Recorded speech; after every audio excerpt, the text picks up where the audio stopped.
حکم مجھے شکیل بھائی کی جانب سے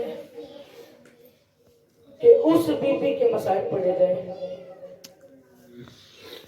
جس کے 18 میں سے 16 بھائیوں کو اس کی قامت کا نہیں پتا تھا. جملہ پھر سے سنیے گا جملہ کہ اس مستور کے مسائل پڑھنے ہیں جس کے 18 میں سے 16 بھائیوں کو اپنی بہن کے قد کا ہی نہیں پتا. اور جو حکم دیا ہے میں مان نہیں سکتا حبیب بھائی کے بندے کے دل میں غم حسین ہو اور وہ جملے کو سن کے بالکل بڑی بے نیازی برت جائے. جس بی بی کے 18 بھائیوں میں سے 16 کو اس کے قد کا نہیں پتا تھا, مجھے شکیل بھائی نے حکم میں کہا کہ اس بی بی کا اس بازار میں آنا پڑیے کہ جہاں پہ آ کے سجاد ضعیف ہو گیا.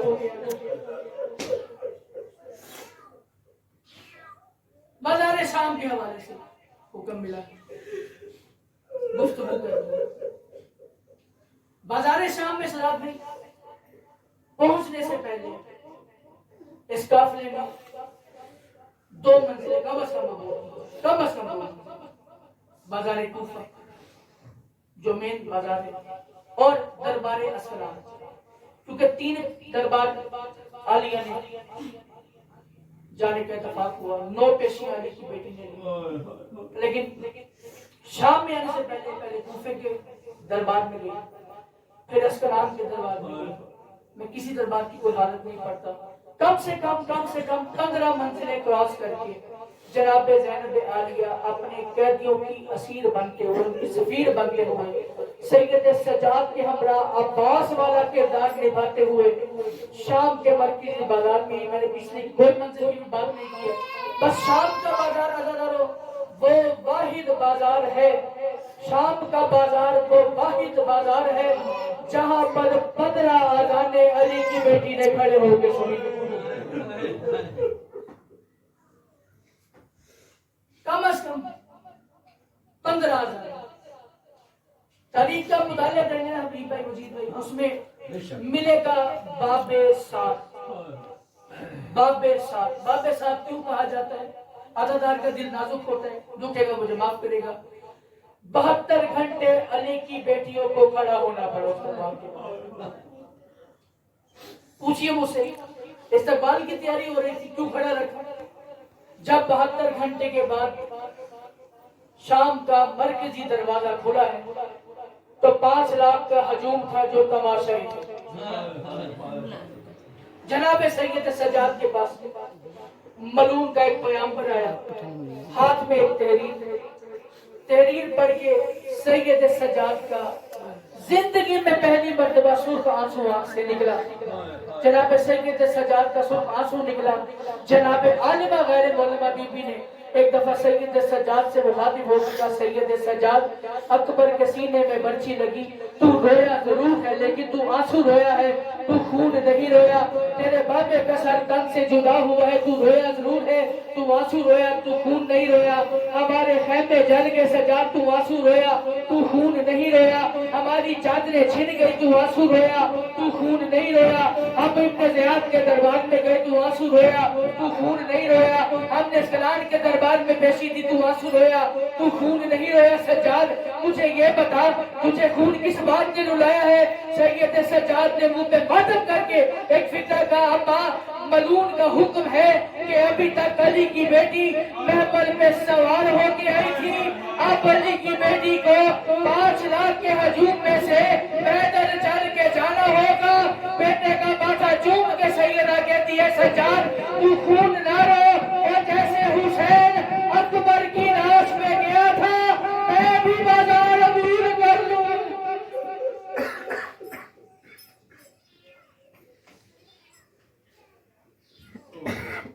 میں بھی بازار عبور کر لوں. شریک کبھی اندازہ کیجیے گا کہ جب روانہ ہوئے نا مدینے سے گئے, میں تو آنسو کی نظر فکرہ کر رہا ہوں کہ جب بھرے گھر سے زینب روانہ ہوئی تھی, سنا ہوا اپنے علماء کرام سے ذاکرین سے کہ بامشکل 14 یا 18 قدم چل کے عالیہ کے منہ سے نکل گیا تھا حسین اور کتنی دور جانا، کیسے 1600 میل کا بند جناب زینب نے طے کیا ہوگا۔ میں نے جو تاریخ کا مطالعہ کیا ہے بس اتنا بڑا ہے کہ چند قدم چلنے کے بعد عالیہ نے محسوس کیا میرے پاؤں کو چلنے کی عادت کوئی نہیں، پھر کہیں سے پتھر پڑ رہے تھے، کہیں سے کپڑے کو آگ لگا کے پھینکا جا رہا تھا، کہیں سے ابلا ہوا پانی گر رہا تھا، عالیہ کے ہاتھ پسے گردن تھے، اپنے چہرے کو چھپا نہیں سکتی تھی، اتنی بھیڑ تھی، اتنا مارے مارے کا شور تھا کہ عالیہ زمین پر بیٹھ گئی۔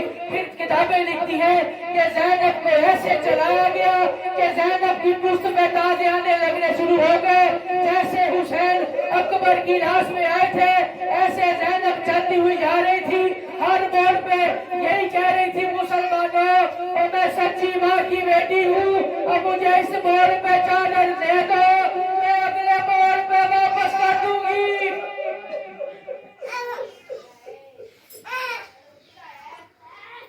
شام کا بازار ابھی تک کوئی عام بازار نہیں ہے، آپ کے بادشاہ سجاد الشام کہتے گریا کی۔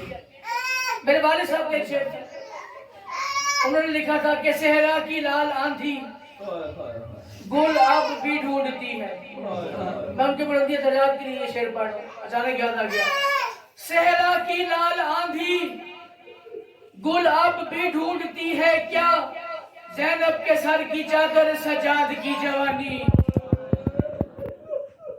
زینب کے سر کی چادر سجاد کی جوانی۔ ابن منذر آیا تھا نا جب سید سجاد کی بارگاہ میں، آپ کی کہا بادشاہ آپ نے 700 بندوں کو کہا ہے کہ مجھے سب سے زیادہ مشکل شام میں آئی، سب سے زیادہ مشکل شام میں آئی، بادشاہ مجھے یہ بتائیے شام میں ایسا ہو کیا گیا تھا، کبھی نہ رونے والے سجاد نے رونا شروع کیا۔ کہا ابن منذر ویسے تو شام کے بازار میں دربار کی بات نہیں کر رہا، ویسے تو شام کے بازار میں بہت کچھ ہوا ہے، لیکن ابن منذر ایک منظر ہے جو میں سجاد مر کر بھی نہیں بھول سکتا۔ آواز مولا وہ کون سا منظر ہے؟ آواز ابن منذر ہم شام کے مرکزی بازار میں گئے، بھیڑ بہت زیادہ تھی، مارو مارو کا شور تھا، کہیں سے پتھر آ رہے تھے، کہیں سے کپڑے کو آگ لگا کے پھینکا جا رہا تھا، کہیں سے ظالم تازے آنے مار رہے تھے۔ اس بڑی بھیڑ میں میری 3.5 سالہ معصومہ بہن میرے پاس آئی، اس نے آ کے زندگی میں پہلی بار میرے دامن کو ہلایا، ہلا کے کہا سجاد میں تیری یتیمہ بہن ہوں، میں تیری غریب بہن ہوں، میں تیری اجڑی بہن ہوں، میں تیری پیاسی بہن ہوں۔ سجاد میرا دامن چلا، میں نے تجھ سے شکوہ نہیں کیا، سجاد مجھے تنہا اونٹ میں باندھا گیا، میں نے شکوہ نہیں کیا، سجاد مجھے لوہے کے اور چمڑے کے تازے آنے والے